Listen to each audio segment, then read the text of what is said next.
नोज़ोकोमियल infection ऐसी infection जो हमें हॉस्पिटल इन्वायरमेंट से हो। हॉस्पिटल इन्वायरमेंट दैट मीन्स अगर कोई भी बंदा, जैसे आप अपने किसी रिलेटिव को विज़िट करने जा रहे हो या आप एक नॉर्मल दवाई लेने जा रहे हो, सपोज़ नॉर्मल फ़ीवर हुआ है, लेकिन आप फ़ीवर की दवाई लेने गए हो और इन्फेक्शन वहाँ से कोई और इन्फेक्शन करवा लाए हो, ठीक है, तो that is called as hospital acquired infection. तो another name of hospital acquired infection is nosocomial infection. तो अगर आपको कोई ऐसा क्वेश्चन आता है that what do you mean by nosocomial infection, उसका मतलब हॉस्पिटल एक्वायर्ड इन्फेक्शन भी है, ठीक है। तो अगर हॉस्पिटल एक्वायर्ड इन्फेक्शन है तो कंफ्यूज नहीं होना, तो नोज़ोकोमियल इन्फेक्शन क्या होती है, या नोज़ोकोमियल पूछा तो कंफ्यूज नहीं होना, ठीक है। ये दोनों नेम सेम है। सो इसके बारे में हम आज पढ़ेंगे, ये इन्फेक्शन कैसे होती है, कौन सी होती है और इसको कैसे प्रिवेंट करा जाए। So this is all about nosocomial infection. तो हम स्टार्ट करेंगे इसके इंट्रोडक्शन पार्ट से। सो nosocomial infection comes from Greek word nosis meaning disease and communion means to take care of. That means जहाँ से हमारी देखभाल वगैरह होती है, ठीक है, हम हॉस्पिटल क्यों जाते हैं अपनी ट्रीटमेंट करवाने के लिए, और अगर हमें उसी इन्वायरमेंट से इन्फेक्शन हो जाए तो that is called as nosocomial infection. So it is also called as hospital acquired infection, that means जो हॉस्पिटल से हम एक्वायर करें। Third point, infection are considered nosocomial if they first appear 48 hours or more after hospital admission. That means जब हम hospital से जाके आए हैं उसके 48 आवर्स के अंदर हमें इन्फेक्शन या सिम्टम्स दिखें, या 30 डेज़ आफ्टर डिस्चार्ज। ये नहीं है कि आपको हॉस्पिटल आप जाके आए और 2-3 महीने बाद आपको सिम्टम्स हुए हैं तो दैट डजंट मीन कि आपको हॉस्पिटल एक्वायर इन्फेक्शन है। विदिन 30 डेज़ और विदिन 48 आवर्स अगर हमको सिम्टम्स दिख रहे हैं that means that is a nosocomial infection, hospital से एक्वायर। नोज़ोकोमियल इन्फेक्शन के बारे में पढ़ते पढ़ते हमें ये भी पता होना चाहिए कि आजकल के इन्वायरमेंट में, जैसे आजकल का माहौल है उसमें नोज़ोकोमियल इन्फेक्शन के नंबर्स में बहुत ज़्यादा राइज़ हो रहा है और उसके 4 फैक्टर्स इसमें इन्वॉल्व हैं। First is crowded hospital condition. आपको भी पता है कि आजकल हर बंदे को कोई ना कोई किसी न किसी मेडिकल प्रॉब्लम से वो कर रहा है, उसके साथ सफ़र कर रहा है।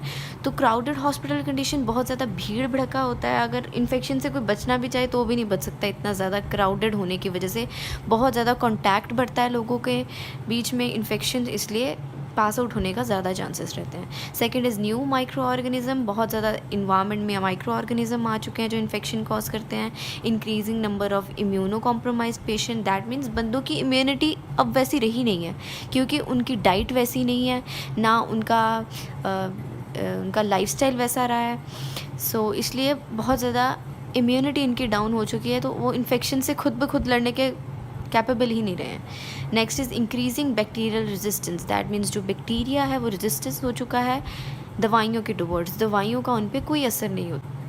Next point is epidemiology. Epidemiology means the branch of medicine which deals with the incidence, distribution and possible control of diseases and other factors relating to health.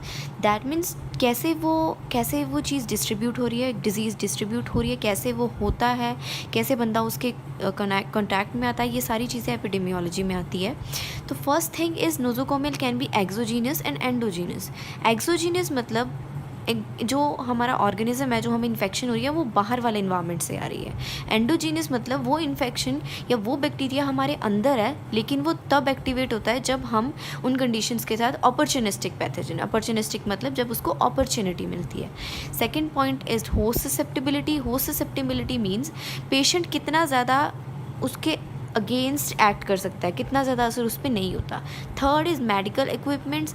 अगर मेडिकल इक्विपमेंट को स्टरलाइज नहीं किया जा सकता तो वो जब अगले पेशेंट्स के साथ उसको ट्रीट करा जाएगा तो वो इन्फेक्शन आगे से आगे सर्कुलेट होती जाएगी। So these are the 3 things जो सबसे ज़्यादा नोज़ोकोमियल इन्फेक्शन जिसके थ्रू होता है।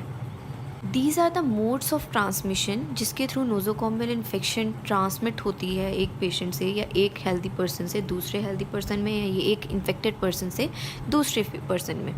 First one is contact. जब हम किसी से भी कन्वर्सेट करते हैं, हम किसी से भी मिलते हैं, हैंडशेक करते हैं, कोई भी किसी भी टाइप का contact, that is the first point. Second is vector borne, that means अगर किसी फ्लाई की हेल्प से या किसी भी आउटर सोर्स की हेल्प से ट्रांसफ़र हो। Third is airborne, air के थ्रू ट्रांसमिट हो जाए। ड्रॉपलेट, दैट मीन्स जो हमारे रेस्पिरेटरी ड्रॉपलेट होते हैं अगर हम किसी से कन्वर्सेट कर रहे हैं उसके through. And fourth is common vehicle, जब हम सेम व्हीकल यूज़ कर रहे हैं या मतलब सेम चीज़ यूज़ कर रहे हैं जो कोई इन्फेक्शियस बंदा यूज़ कर रहा है, तब भी ये ट्रांसमिट हो सकती है। अब इन ट्रांसमिशंस को हम थोड़ा डिस्क्राइब करेंगे। Droplet transmission, droplet generated by sneezing, coughing और respiratory tract procedure like we are conversating with someone else, so that will be called as droplet transmission. And second one is vector transmission. Vector transmission transmitted through insects and other invertebrate animals such as mosquito and fleas. ठीक है, अगर कोई भी disease किसी outer source के कारण transmit हो, that will be called as vector transmission. इसमें हमारे छोटे छोटे इंसेक्ट्स, अदर एनिमल्स आते हैं. So these are the two type of transmission. Next one is airborne transmission and common vehicle transmission. In airborne transmission, tiny droplets nuclei that remain suspended in air. That means अगर कोई infectious बंदा कुछ भी उसके droplets उसके respiratory tract के through अगर droplets बाहर निकल रहे हैं और वो एयर में सस्पेंडेड रह जाए और वहाँ से कोई हेल्दी पर्सन अगर पास आउट हो रहा है या व्हाटएवर, किसी भी थ्रू वो टाइनी ड्रॉपलेट्स अगर हेल्दी पर्सन में ट्रांसमिट हो जाएं, that means that will be airborne transmission. Next one is common vehicle transmission, transmitted indirectly by materials contaminated with the infection. अगर कोई बंदा सेम व्हीकल्स यूज़ करे, नॉट इवन व्हीकल्स, अगर कोई भी चीज़ ऐसी, जैसे सपोज़ अगर हम बात करें किसी भी रूम का डोर है, अगर वो पेशेंट भी उसी को टच कर रहा है, ठीक है, कॉमन बंदा भी उसी को टच कर रहा है, तो that will be the common thing in both the person. तो it can transmit the disease from one to another, it can transmit the infection. Sorry. Next type of transmission is contact transmission, जो कि further दो type में divided है, direct and indirect. Direct transmission involves the direct contact. जैसे for example, अगर when a person turns a patient, gives a patient a bath, मतलब एक healthy person जब एक पेशेंट को बाथ दे रहा है, तो दैट मीन्स वो डायरेक्ट कॉन्टैक्ट में आ रहा है. Surface to body surface contact और physical transfer of microorganism इस तरह से बहुत ज़्यादा ईजिली हो सकता है. तो कॉन्टैक्ट ट्रांसमिशन का first type of transmission that is direct contact transmission, जब direct body to body transfer हो सकती है कोई भी infection, so that will be called as direct contact transmission. And second one is indirect transmission. Indirect contact transmission involves the contact of a susceptible host with a contaminated object only. That means हम body to body surface contact नहीं हो रहा, patient और healthy person में body to body contact नहीं है, लेकिन हम उन चीज़ों के साथ डील कर रहे हैं जिस चीज़ों का यूज़ उस पेशेंट पे हुआ है.